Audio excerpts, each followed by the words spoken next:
দেশে জানমালের নিরাপত্তার অভাব, এই অজুহাতে যুক্তরাজ্যে আশ্রয় চাইছেন বিপুল সংখ্যক বাংলাদেশি। আশ্রয় চাওয়ার এই প্রবণতায় বড় বাধা হয়ে দাঁড়ালো যুক্তরাজ্য বাংলাদেশ ফাস্ট ট্র্যাক রিটার্ন চুক্তি। দুই দেশের স্বরাষ্ট্র বিষয়ক যৌথ ওয়ার্কিং গ্রুপ এই চুক্তিতে সম্মতি দিয়েছে। এর ফলে সংকুচিত হয়ে এলো স্টুডেন্ট, ওয়ার্কার বা ভিজিটর ভিসায় এদেশে এসে অ্যাসাইলাম নেওয়ার ধারাটি। চুক্তির আওতায় আশ্রয় চেয়ে আবেদন নামঞ্জুর হলেই চড়তে হবে দেশে ফেরার বিমানে। চুক্তি মোতাবেক যুক্তরাজ্যে আশ্রয় আবেদন চাওয়া প্রায় 11,000 বাংলাদেশিকে এই ভাগ্য বরণ করতে হবে।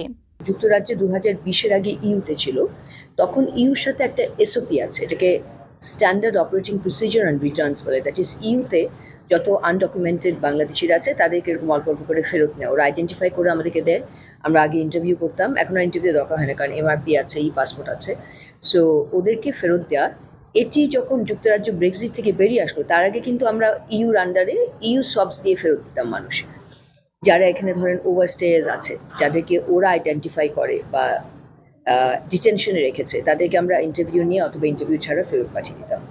সেটি যুক্তরাজ্য যখন ব্রেক্সিটে চলে গেল, ইউ থেকে বেরিয়ে আসলো, তারপর থেকেই আলোচনাটা চলছে যে আমাদের নতুন করে একটা ইউকে বাংলাদেশ সবস সাইন করা উচিত, কারণ আগে তো ওরা ইউর আন্ডারে ছিল।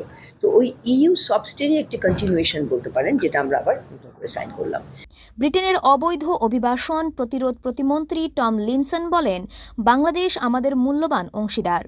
এটি চমৎকার যে আমরা ইমিগ্রেশন সহ বিভিন্ন ইস্যুতে তাদের সঙ্গে আমাদের সম্পর্ক জোরদার করছি।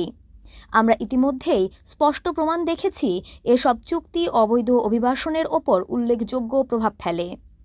যুক্তরাজ্যে নিযুক্ত বাংলাদেশ হাইকমিশনার সৈয়দা মুনা তাসনিম বলেন, বাংলাদেশ দীর্ঘদিন ধরেই ব্রিটেনে থাকা অবৈধ অভিবাসীদের চিহ্নিত করে তাদের ফেরত পাঠানোর বিষয়ে ব্রিটিশ সরকারকে সহযোগিতা করে আসছে। এই সবসটি সাইন করা ছাড়াও আমরা আলোচনা করেছি দুই দেশের মধ্যে ট্রান্সন্যাশনাল ক্রাইমস, টেরোরিজম, এক্সট্রিমিজম, দুই দেশের পুলিশ বাহিনীর সহযোগিতা এবং ট্রেনিং, মিউচুয়াল লিগ্যাল অ্যাসিস্ট্যান্স, অর্থাৎ যদি আমরা কোনো আইনি তথ্য কাউকে দিই যে সে কোনো আইন ভঙ্গ করে এসছে, তখন তার সম্পর্কে তথ্য দেওয়ার ফরম্যাটটি ঠিক করা, এবং দুই স্বরাষ্ট্র মন্ত্রণালয়ের ভিতরে এক্সট্রাডিশন নিয়ে কথা বলা। যেমন এই দেশের যদি কোনো অপরাধী এই দেশে থাকে বা এই দেশ থেকে অপরাধ করে আমাদের দেশে পালিয়ে যায়, তাদের যে আদান প্রদান হবে, এগুলো আমরা জাস্ট এজেন্ডাতে প্রথমবারের মতো আলোচনা করেছি। এদিকে যুক্তরাজ্যে অবৈধ অভিবাসী বিরোধী অভিযান জোরদার করা হয়েছে। বিভিন্ন জনবহুল রাস্তায় ফেসিয়াল রিকগনিশন ক্যামেরা বসিয়ে ধরা হচ্ছে অনিয়মিত অভিবাসীদের।